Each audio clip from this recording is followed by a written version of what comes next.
Layla stood outside the door, holding 2 packages. She took a breath, steeling her nerves.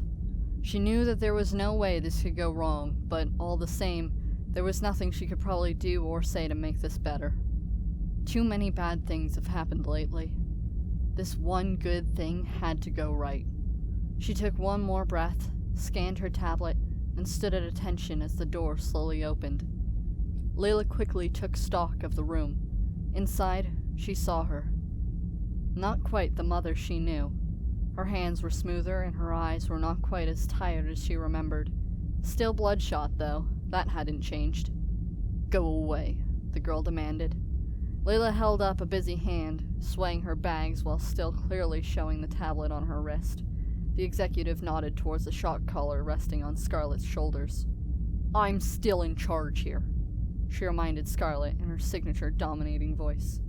Her hand hovered over the kill switch, unwavering. Scarlett quieted, but her glare remained.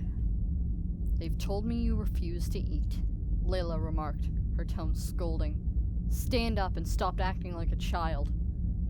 Scarlett snapped back. "How dare you tell me how to act?" Layla ignored this and walked towards the table carrying her bags. "You killed my friend, manipulated my trust, and stole my Pokemon. I should think you would at least allow me the dignity of choosing what I will or won't do with my own body." Scarlett stared unwavering as Layla set the table, seemingly ignoring her. This silence continued for several minutes as Layla meticulously placed a cloth, a pair of china plates, silverware, and 2 wine glasses. Scarlett watched, fuming, but unable to act. She watched as the executive grabbed one of the discarded chairs and brought it back to the newly set table.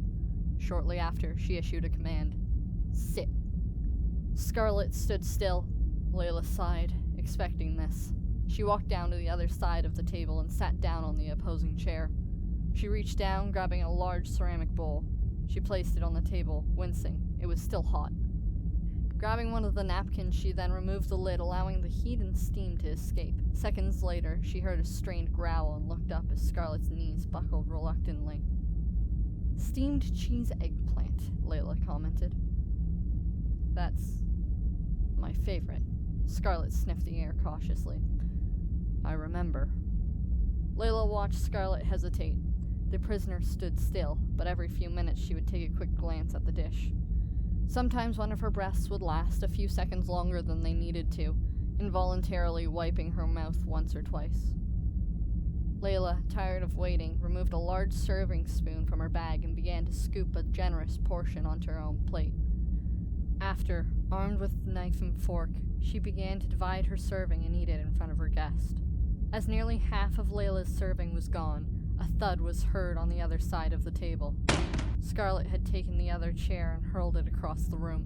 "What's your angle?" she screamed at her captor. "What?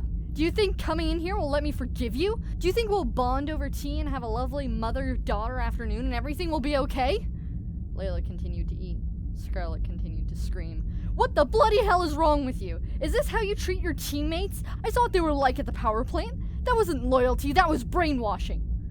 Both women continued their tasks. "Seriously, what kind of person do you think you are? Do you think that's what heroes do? Do you think saving a few people here and there makes up for the others you kill? Is that how you sleep? Is that how you're eating so calmly right now?" Scarlett stood, breathing heavily. The officer removed the napkin from her lap and dabbed it on her lips, politely removing any remainders. "No, it's my favorite too." Scarlett stood aghast. "You're unbelievable. You killed my friend and stole my Soul Galio." With this, Layla looked up into Scarlett's scowling eyes. "That hurts, doesn't it? Watching your friends die? Don't you do this. How many friends have you watched die?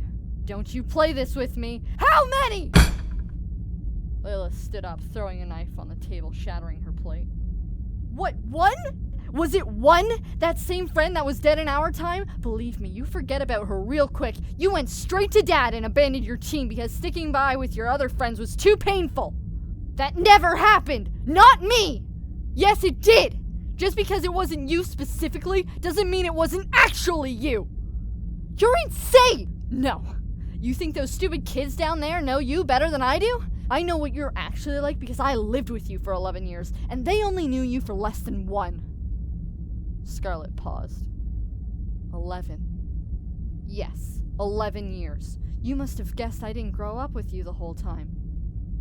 Right, I died. Scarlet rolled her eyes.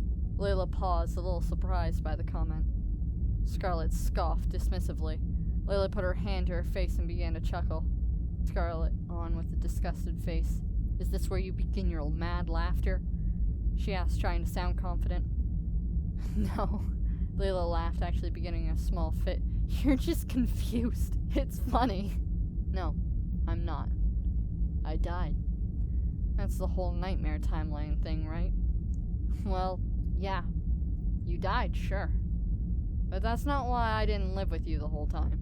Scarlet paused, now actually confused. Did I die a few times? Ha! No! Layla laughed, sitting down. You and Dad split up when I was 8. No! Scarlet denied. Come off it! Seuss and I get a divorce? If you ever actually got married, maybe. What? Layla smirked at this. Surely you knew Dad was a bit of a sleaze. Scarlet shifted uncomfortably. Well, there were rumors, but he was always so sweet to me. Layla continued to smirk. Uh-huh. I bet he said that you were his whole mundo, too. Said that he never felt this way about anyone else. Scarlet quieted, lowering her head. Layla eyed her for a while before she heard some quiet sniffs. Scarlet stood for a moment before looking at the table again. She glanced around, finally seeming to take in what had been set out. Red Sunport, she said, looking at the wine. Seuss served that to me on our first date. I remember. It was the first time I ever had any. I remember loving it. It was sweet and kind of scandalous, just like him, Layla finished. He was all you talked about sometimes. You loved him and gave everything to him, and he went behind your back and hurt you. He didn't deserve you. Scarlet stood for a moment, seemingly held content by the story. She continued, I remember coming home from school sometimes. You would always have some new outfit ready for me for the next day and made huge dinners for us. We usually just ate it ourselves, though. We would then usually do homework before watching TV late at night, waiting for Dad to come home. You were always worried about him, afraid he wasn't eating enough or missing your... She paused. Alone time. She continued, you always had his favorite wine in the house ready whenever he got home. Most of the time, though, you would end up sipping several glasses just to calm your nerves. Sometimes when you weren't looking, I would sneak in a few sips, just to see what the fuss was about. I wasn't impressed. Layla punctuated the sentence by polishing off her glass in a large gulp. As I got older, you started to drink more and more of it. Sometimes I would get home after school, and instead of a new outfit for the next day, I would see you asleep at your sewing desk, passed out with a spilled glass. You started hiding how many bottles we had then. She began to pour another glass. Even when I was 10, I knew that this wasn't going to last. Lots of other kids at school had dead or divorced parents. I wasn't going to be much different, they kept telling me. Layla downed another glass, and another. She looked at the bottle. She scowled at the bikini-clad blonde on the label. Always blondes, she muttered. Pretty sure it was this one, too. Holding up the Sunport to show Scarlet, a little shaky. She was always on both your minds. You kept drinking her stuff, and he kept visiting her for more. Isn't that hilarious? I hate this wine. She poured herself another glass. Are you even old enough to drink that? Layla polished off her fourth glass. I am now. Several minutes passed. Scarlet stood there, unable to react. After a time, Scarlet lowered her head. Sniffing, she began to beg. Just kill me, please. A pang of guilt pulled in her chest. She shifted her chair. This wasn't what she wanted. Layla sighed. I mean, that's my future. not yours. According to our reports, you guys lived through everything, and Dad seems like a completely different person in your timeline. Scarlet stood there, still sniffing. Layla carefully stood up. She slowly walked around the table, eyeing the girl carefully. When she finally reached the heartbroken girl, she reached out for her branded hand. Scarlet gave no resistance. Layla took her hand and felt it again. It was warm and soft like she remembered. Scarlet jumped at first at the touch, but didn't fight back. The two just stood there for several minutes, simply resting one hand into the other. Layla grew a little bolder and took another step, closing the gap. The executive stood a head taller than Scarlet. Layla took a shaking hand and raised it to the top of Scarlet's head, feeling the silky bow resting in it. Pulling the small girl in, tears began to fall. Layla remembered the last time she shared a hug with her mother. She had the bow then, too. The same hairstyle, the same face, the same sobs. Layla held the doppelganger gently, swaying back and forward, humming the familiar guitar strum she heard thousands of times.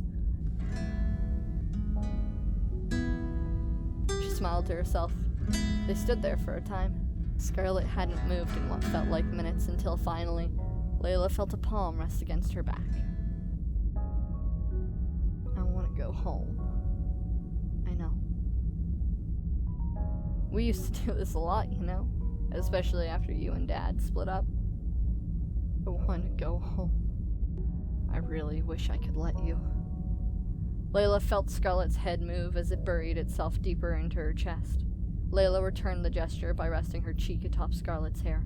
I want to go home. Me too.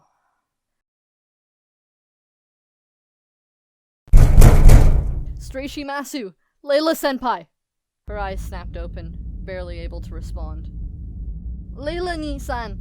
Sensei and I are supposed to get simulator time today. You remember, right? The redhead turned towards the empty room, its only contents the half-eaten eggplant on the table and the unopened cake sitting on the floor. Do you need more time, Nei-san? I know you wanted some extra... The door opened, silencing Watashi. The red woman inside walked out, leaving nothing behind but broken things and an empty simulator.